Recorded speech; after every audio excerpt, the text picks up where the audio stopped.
This book, The Last Wish, is an anthology work, which means that it is a collection of short stories. It does not tell one single overarching plot, but rather tells a bunch of different adventures that Geralt of Rivia had as a younger Witcher. If you've just, you have a sort of an interest in the timeline here. Every book, all of these novels that we're going to be reading, they come before the video games. So you don't have to play the video games or know the video games at all to be able to understand what's going on here, because this is where it starts chronologically, is in The Last Wish. And while they are separate individual stories, each chapter that we'll be reading through, a lot of these will set up very important events and relationships for the book saga that will be coming up, which does tell an overarching plot, but also the video games too, especially The Witcher 3. The Witcher 3 has lots and lots of references to these books. Chapter 1 is more or less the first adventure, if you want to call it that, of Geralt's that gives him some notoriety, brings him some fame. His first job that he takes that essentially gets his name on the map in this world. For those of you who have played the first Witcher game, there is a cinematic cutscene that plays on the title screen. And this chapter is essentially, or that cutscene essentially summarizes what this chapter is all about. It is Geralt's encounter with the Striga, that he attempts to undo the curse.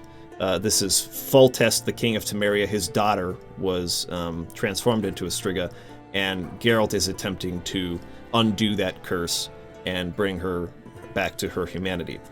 The second chapter is actually one of my favorite stories in this entire universe.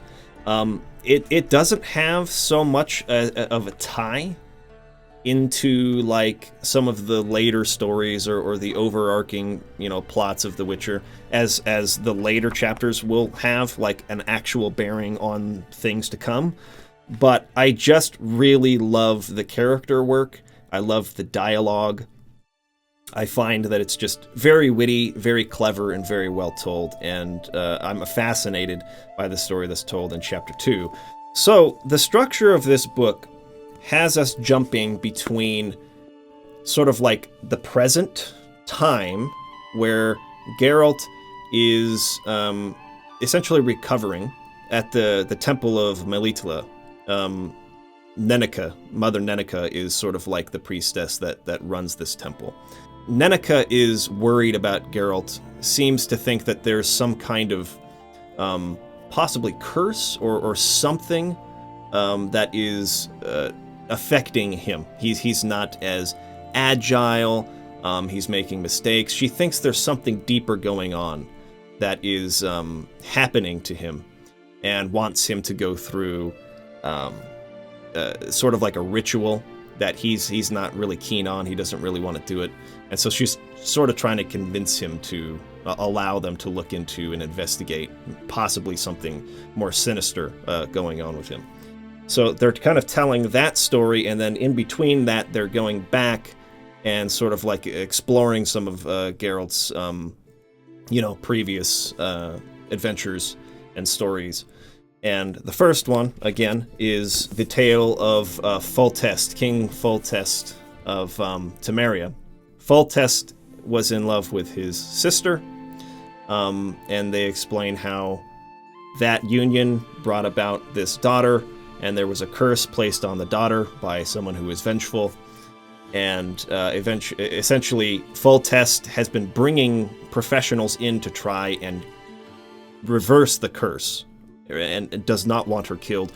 But there are other people who are willing to pay to have her killed and just have this thing over with, because the Striga is killing 50 people a year, and it's a really big problem. It's been going on and on and on.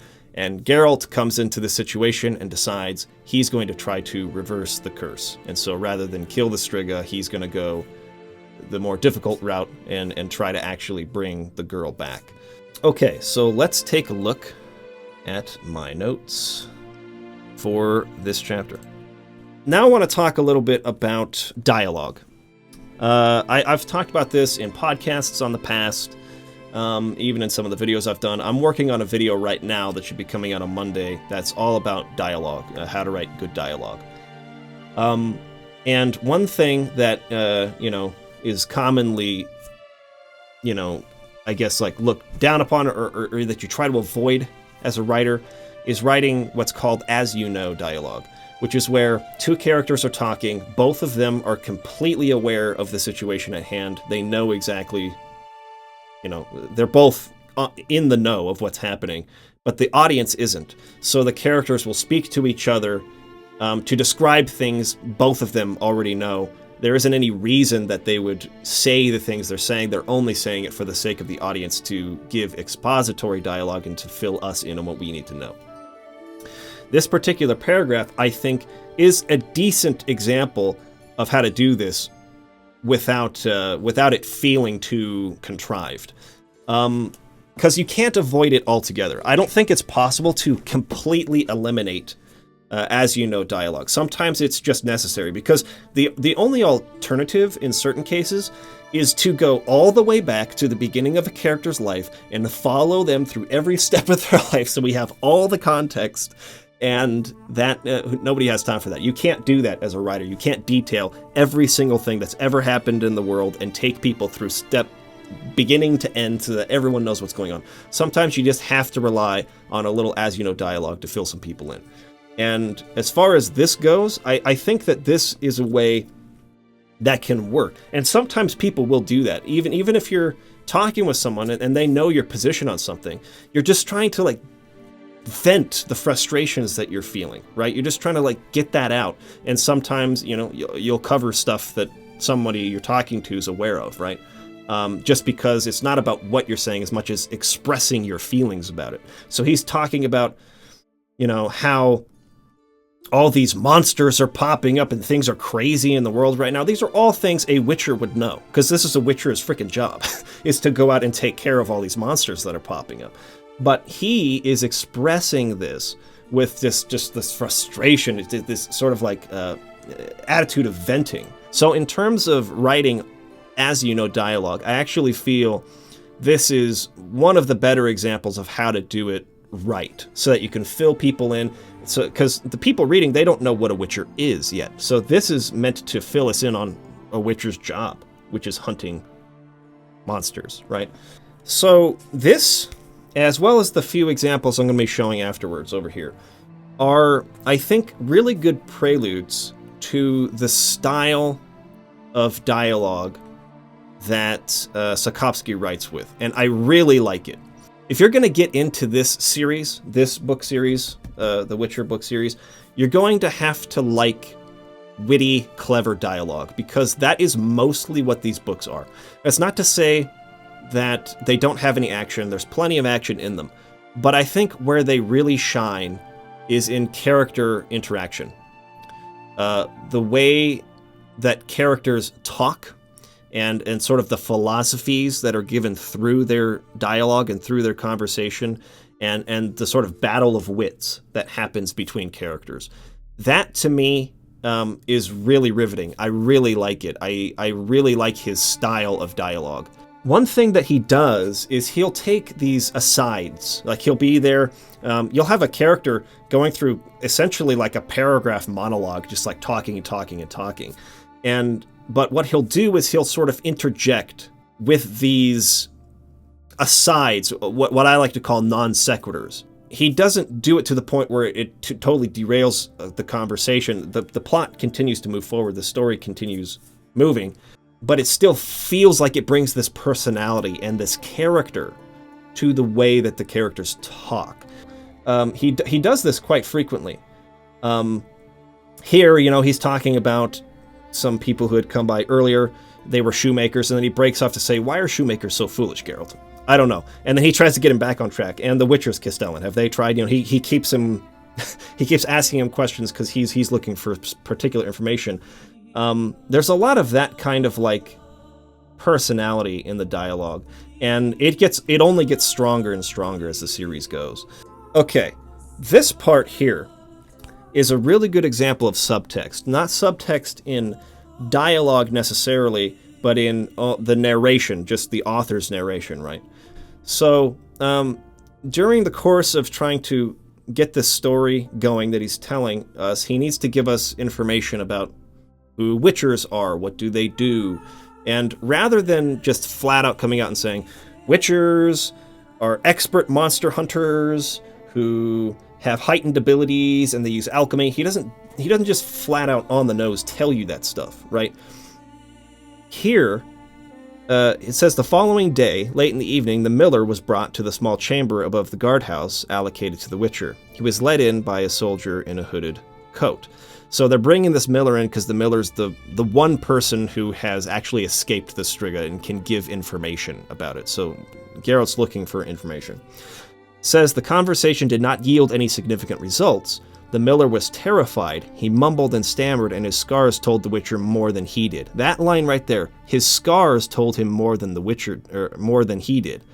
The Striga could open her jaws impressively wide and had extremely sharp teeth, including very long upper fangs, 4 of them, 2 on each side. Her claws were sharper than a wildcat's but less curved, and it was only because of that the miller had managed to tear himself away. So we learn about Geralt as a character through that description of the Striga, right? Because Geralt could read all of those details about the Striga simply by looking at the scars that were left on the miller. And that tells us about his expertise as a witcher, as a tracker, as a monster hunter, way better than just coming out and being like, he's an expert tracker, he can read scars on a person. He doesn't need to tell us that on the nose. He can just say that he noticed these scars and this is what he gathered, this is what he knows about the Striga now, based on the scars. And that tells us, I think, way better than just flat out saying it, how skilled of a witcher he is, right? Subtext like that is, in my opinion, always preferable to being explicit or just describing something flat out. This is the part where Geralt is now at the old castle where Foltest used to live before the Striga took over and started killing people, right? He's moved to a new castle now. But he goes into the old castle. Night has not, come yet, so the sun has not yet set. He's waiting, essentially, for the time to confront the Striga. And we have this character who's come in, Ostrit, who is essentially trying to pay him to leave, wants things to stay the same. Does not want him to reverse the curse or try to kill the Striga at all, just wants him to go away. And so this is a good example, I feel, again, a prelude to even better things to come of what this book series does really well. And that is that here you're going to get Geralt's philosophy about what should be done, about the ethics of it, right? It'll be easier to remove Foltest from the throne if the Striga frightens the people even more, he's asking Ostrit. If the royal madness completely disgusts both magnates and common folk, am I right? So he's accusing him of wanting to overthrow Foltest, and that's the reason he doesn't want Geralt to do this. I came here by way of Redania and Novigrad. There is much talk there. Much talk that there are those in Wizim who look to King Vizimir as their savior and true monarch, but I, Lord Ostrit, do not care about politics or the successions of thrones or revolutions in palaces. I'm here to accomplish my task. Have you ever heard of a sense of responsibility and plain honesty? About professional ethics? Right, so he's making his case about, he's taking a bit of a moral high ground here, right? And, makes fine points and sharp points, right? Obviously understands the true reason why Ostrit is doing this. But the response here is good, too. Careful to whom you speak, you vagabond, Ostrit yelled furiously, placing his hand on the hilt of his sword. I've had enough of this. I'm not accustomed to hold such discussions. Look at you. Ethics? Codes of practice? Morality? Who are you to talk? A brigand who's barely arrived before he starts murdering men? Who bends double the Foltest and behind his back bargains with Velerad like a hired thug? And you dare to turn your nose up at me, you serf? Play at being a knowing one, a magician, you scheming witcher? Be gone before I run the flat of my sword against your gob.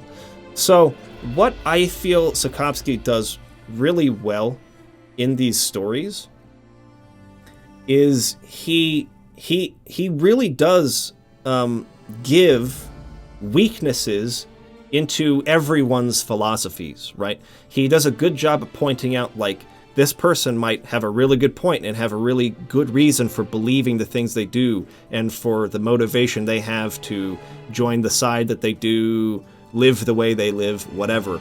Even if it's morally questionable, he helps us understand where that person's coming from and why they're doing the things they do. And there's never, I don't want to say never, but it's often that these characters can debate their philosophies back and forth, and both have very credible places to be coming from, right? Like, it is extremely hypocritical for Geralt, who is the hero of our story, to be talking about ethics, professional ethics and honesty and morality, when he literally walked into a tavern, just like murdered these two dudes just to get the attention of the Castellan and the king. So there's a lot of moral gray area in the philosophies that these characters hold, and their debates and their witty banter back and forth, to me, is very engaging for that reason. And this is just a taste, like I said, of some of the better stuff that's to come in later books even. And here in the next section, he continues to sort of like, yell and scream and demean and talk down to the Witcher while he's tied up. And it isn't until he realizes what's happening. You damned murderer, where are you? Untie me immediately, you louse. He's still like shouting at him. Geralt just very, very short, distinct, often one-word answers. Quiet. You're leaving me to be devoured by her? He's starting to realize what's going on. I'll let you go, but not now. You scoundrel! To distract the Striga? Yes. And then we get a pause here. Ostrid didn't say anything. He stopped wriggling and lay quiet. So he's having a moment to realize he's gonna die, right? He's beginning to come to terms with that. That has hit him. And immediately, what he starts doing is confessing. And I think that this is a really clever way to fill us in on what actually happened, how Foltest's daughter became the Striga, basically, right? So they give some more exposition here, but it's all done through this confession. And I thought that was a really clever way, again, to do expository dialogue, not necessarily as you know dialogue, but expository dialogue in a way that feels absolutely natural. I love how he starts just asking Witcher, over and over again. He's very important to him that the Witcher is listening to his confession. Witcher, yes, it's true that I wanted to overthrow Foltest. I'm not the only one, but I am the only one who wanted him dead. I wanted him to die in agony, to go mad, to rot alive. Do you know why? He doesn't say anything. And he says, I loved Ada, which was King Foltest's sister. And he says there, the king's sister. King's mistress, the king's trollop. I loved her. And then pause. Witcher, are you there? He's making sure you're listening. I am. Then he goes on. I know what you're thinking, but it wasn't like that. Believe me, I didn't cast any spells. I don't know anything about magic. Only once, in anger, did I say... Only once. Witcher, are you listening? Again. I just love the flow of this conversation. It just feels... I don't know, it just feels really real and natural. I am. It's his mother, the old queen. It must be her. She couldn't watch him. So he's trying to deflect blame. So he's reached the point where he goes, I couldn't have done this. No, it wasn't me. It must have been her. She hated their relationship. It must have been the queen. It wasn't me. I only once, tried to persuade them, but Ada, Witcher, I was besetted, and I said, Witcher, was it me? Me? He's slowly realizing what he's done, accepting what he's done, right? It doesn't matter anymore. Witcher, is it nearly midnight? So that was all done in a very short space, too. The pacing of that conversation was really good. Gave us all the information we need to know to fill in the story, all the questions we have left about it. But it doesn't do so at the cost of just expositing, telling us everything that happened, detailing what was said, why those words had power, anything like that. We don't need to know any of that. We just need to know he was responsible for the fact that this happened. And then we have the rest of the chapter, of course, is the fight against the Striga. For the sake of time today, I'm not going to talk too much about how the action is structured, because there's so many other things that I want to get into. But, eventually sleeps in the coffin, wakes up the next day, and King Foltest's daughter is back to being human again. He did take a nasty injury from the fight, and that's what essentially leads him to Mother Nenica to, receive healing. And, then we jump into the next chapter. The next chapter is primarily just dialogue. It's two characters talking back and forth, and revealing, telling the story of what happened to this character, how he became cursed, and all this stuff. But it's just the personality, you just get attached to the character by the way they speak. The way they speak reveals so much about who they are, and it's so lively and expressive, and it just makes you fall in love with the people, right? I wanted to talk first before we get into that, though, because we come back to the Temple of Melitele. What I do really like is the character of Nenica. I love her, and for the same reason that I love Nivellen and everything that's coming in a minute. Because the dialogue, some writers, they'll write dialogue and it feels like almost anyone in the story could say it, right? Like, it's just dialogue, it's just words, and you could attribute those words to anyone, you could fill them in with anyone else, but I think good writers are able to set apart different characters by how they talk. Like, you could just read the dialogue without any descriptor coming afterwards saying, said Nenica, or replied Geralt, without something to describe who's saying it. You could read the dialogue and attribute that to the character. You know that, this is something this character would say. And I feel like he does a really good job with that. Nenica's personality is very apparent in the words that she chooses to say. It tells us a lot about who she is. And I just love her personality. She's this fearless woman with brutal honesty and sharp wit, and a little bit of like a motherly condescension, right? But what I love about it is that even though she's talking down at you, she's lecturing you, there's never anything about it that feels mean-spirited. She's never being cruel about it. There's always a sense that there's love behind what she's saying. A little bit of tough love, right? But still, she doesn't ever mean anything, by it. She obviously cares about Geralt. She obviously cares about these, these priestesses at the temple.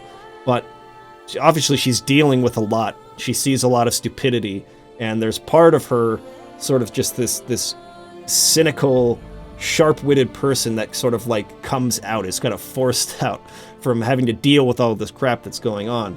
And I really love that about her, is that she experiences that, she has that sense of frustration, but she's never mean-spirited in the way that she talks to people.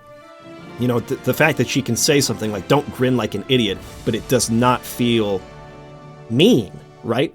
They're just kind of going back and forth. It's just banter, and I really like that about her. However, that being said, we flip over to this other page, and this is an example of dialogue that I don't think is very good. So she's trying to convince him to go through this ritual, essentially, to sort of like I was saying earlier, look into if there's something deeper going on with Geralt right now. She says, Iola isn't a medium or a mentally ill soothsayer. The child enjoys the goddess's favor. Don't pull silly faces, if you please. Again, another one of those sort of insertions of just a little bit of flavor to the dialogue, right? As I said, your view on religion is known to me. It's never particularly bothered me, and no doubt it won't bother me in the future.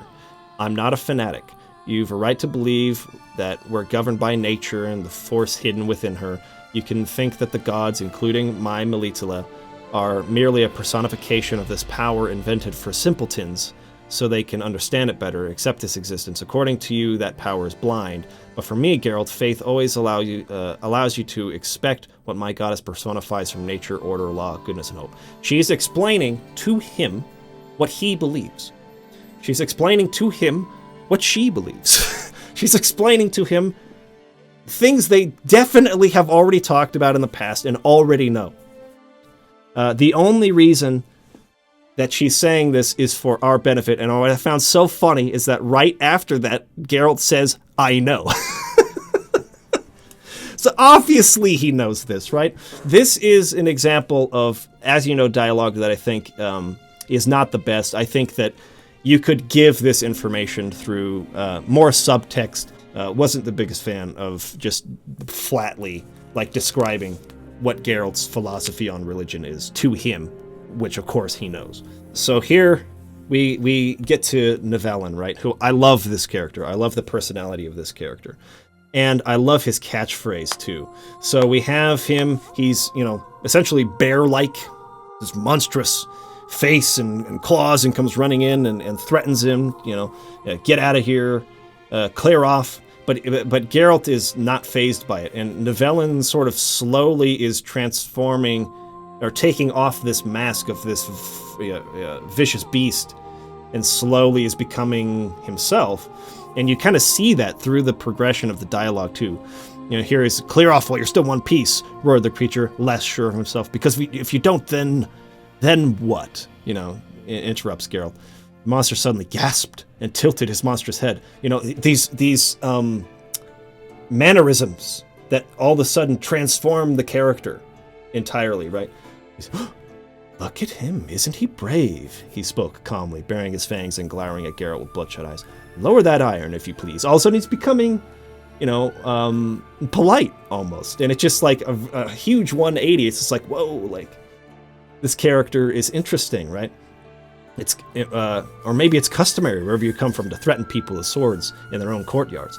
It is customary, Geralt agreed, when faced with people who greet their guests with a roar and a cry that they're going to tear you to pieces. And then his catchphrase, pox on it. I really like it. Again, pox on it is a really good way to establish Nivellen as kind of his own person. He has his own mannerisms, his own quirks, his own way of talking, and it really gives him a very unique personality.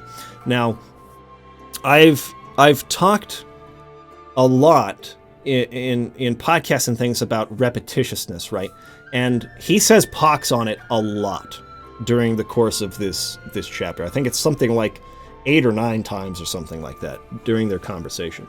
And I want to point out really quick that there is a difference between the repetition of pox on it, or pox, like the way he sort of just exclaims, sort of curses something with that phrase. There's a difference between repeating the same sentiment in a conversation. You're trying to communicate an idea to someone, and you keep repeating that idea over and over and over again, especially if it's meant to have heavy impact the first time. There's a difference between that and giving the character a quirk like this.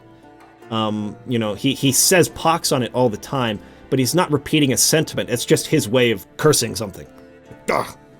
Expressing frustration, And again, what I really like about it is that it uniquely establishes this character as a separate person in his speech patterns from anyone else. So you don't have to always rely on the descriptors afterwards. Said Nivellen, roared Nivellen, whatever it is, replied Nivellen. You don't have to rely on that, because you can just write a line of dialogue, put the quotations on, say nothing as a descriptor, and you know that Nivellen said that. And I really, really like that. I think that Sapkowski's very good at that. That's one of the things he does the best, and one of the reasons I like these books is the banter and the wit between the characters and their unique ways of talking that reveal, who they are. And I find the dialogue in his books fascinating, and it's my favorite part about them. This was a really good example of show, don't tell in book form.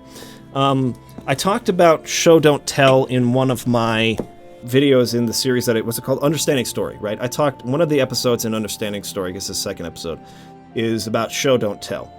And I had someone in the comments kind of rebuttal or try to rebuttal what I was saying, being like, well, I can tell that you don't read a lot of literature because that's all books are. You know, you have to tell. And I was like, okay, no, hold on. No. Show Don't Tell absolutely applies to prose as well. And this is a really good example. We really get to see from, you know, we're not literally seeing it, right? But the way that things are described help us visualize it. Rather than just telling us the moon is shining, right? You describe the reflection or the glint of blue light off of the broken glass on the floor. You know, you set up a visual that people can, you know, can use to sort of like see what the author is seeing in their own mind. That's what Show Don't Tell is all about in writing prose. And I felt that this one was really good. This is when Geralt basically reveals that he's a witcher and his job is to hunt monsters, right? In Nivellen, there's a silence. Candle flames pulsated, flicked upwards in thin wisps of fire, glimmering in the cut crystal chalices. Cascades of wax trickled down the candlestick. Now, this serves two purposes. One, it helps us see the room they're in, but two, it gives weight to that pause, right? We have a couple of sentences here that is, rather than saying there was a pause, then continues on with what they say next, I think it's way more effective and it gives a lot of weight to that pause. They're sitting there going like, ooh, like there's an impact in that pause because he describes the room. He describes the candles flickering. He describes the wax trickling down the candlestick. You can see those as shots almost in your mind if this were made into a live action film. You have a couple of different shots there that give a punctuation and a weight to this silence as Nivellen considers this and goes, wait a minute, are you here to kill me, right? That's the subtext. He's thinking this here. So really, really liked that moment, really added some weight to what was happening in the dialogue. But eventually someone stumbles in there. He scares the guy, but then feels bad and gives him some money, and that was a huge mistake because now people are coming wanting money, and they bring their daughters with them, and the daughters live with him for a year, and he gives them a dowry, so to speak. You know, he pays them for this, so he can have some company because he's so lonely. And he does this for many, many years, but now he's tired of that. He's no longer accepting human partners, and he's essentially, he doesn't know this, but he is in a relationship with a vampire. Doesn't know it's a vampire, but this vampire is actually in his sleep controlling him and sending him out to kill people, basically helping her find victims. And so, anyways, he's fighting this vampire. Geralt comes back, realizes what the monster really is, and comes back to fight it. And then this is the last note that I made, and it is, this didn't, when I read this, I was kind of confused by it. But when you listen to the audiobook, it makes a lot more sense because Peter Kenny, who's doing the narration, he does great voices and a lot of great accents. If you don't have the audiobook, I suggest looking into it. There was a sale on it recently. It was like $5, really, really cheap. But he adds so much personality. And what I like to do is to listen to the audiobook and read at the same time so that I can kind of get his interpretation of the character voices and his like lively way of describing action, but I can still, you know, pause and look at how the prose is actually structured and sort of analyze that part of it too. But in the audiobook, his voice is changing from the monster voice into, you know, the voice of the man, Nivellen. During the course of this whole thing, the head fell onto the gravel. There are fewer and fewer monsters, and I, what am I? And he's sort of just like slowly transforming his voice during the course of reading that section, and that it's very much clear in the audiobook that he's transforming back into a human again. I mean, you'll eventually get that by the time you get to hear the young, handsome, well-built man with a pale complexion line. You know, you'll eventually get to that, but as I was reading that, I was like, this is kind of weird. I mean, why is he separating the sentences like this, someone's in stanzas, right? But anyways, the way it was read by Peter Kenny made it a lot more clear in the audiobook. So, anyways, he's brought back to normal and becomes a man again, and the Witcher goes on his way. And that is the end of the first 2 chapters that we were assigned to read this week. All right, everybody. This was awesome. I'll see you again next Tuesday. There will be a shorter form of this, like I said, on YouTube later in the week, maybe on Friday or Saturday. It'll be posted. Also have a new video coming out on Monday. And, of course, our podcast will be broadcast on Sunday here on Twitch as well. So I will see you again very soon. Until then, read the next 2 chapters, take some notes, come in with some ideas for discussion, and I'll see you guys later. Peace out.